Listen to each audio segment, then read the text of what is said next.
खालील आकृतीतील त्रिकोण मोजा. बरोबर. आपण सरळ सरळ आकृती पाहिली होती त्रिकोणाची.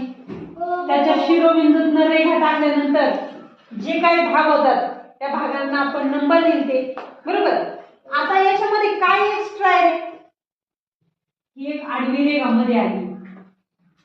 आडवी रेखामध्ये आल्याने त्रिकोणाचे परत दोन भाग झाले. बरोबर. पण ह्या आडव्या रेषेचा सध्या तरी विचार करायचा नाही. हा जो आहे हा त्रिकोणाचा पाया आहे. काय आहे? पाया. पाया. पाया म्हणजे बेस. आपण घर उभं करायला पण असतो बघा, पाया घातला जातो, तसा हा त्रिकोणाचा पाया आहे. आणि ह्या पायावरती या शिरोबिंदू मधनं किती रेषा गेल्यात रे? एक आणि दोन.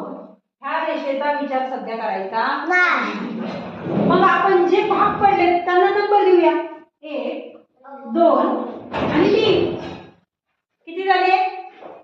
3 भाग झाले. मग ह्या 3 भागांना जे नंबर दिलेत आपण त्याची बेरीज करूया. 1 + 2 + 3. 3 आणि 2 5. 5 आणि 1 6.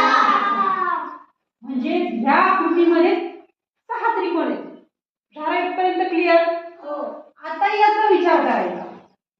इथे जे मधली रेषा आहे हिचा विचार करायचा. हा दुसरा पाया आहे. या त्रिकोणाचा काय आहे? हा दुसरा पाया आहे. काय आहे? पायाच आहे. हा सुद्धा काय आहे? पाया. आता या पायावर आता खालचा विचार सोडून द्यायचा. इथपर्यंत आकृतीचा विचार करायचा. या शिरोबिंदूतनं या पायावरती 2 रेषा टाकल्या. बरोबर. ह्या 2 रेषांनी किती भाग झाले? 3. त्याला नंबर देऊया 1 2 आणि 3. आता ह्या दिलेल्या नंबरचा दिलेल्या भागाच्या नंबरची आपण बेरीज करूया. 1 + 2 + 3 किती झाले? 6. किती झाले? 6. हे 6 आणि हे 6 त्रिकोण मिळून किती झाले? 6 आणि 6 12 त्रिकोण. म्हणजे दिलेल्या आकृतीमध्ये किती त्रिकोण आहेत? 12. झाले का मोजून? कसे मोजले?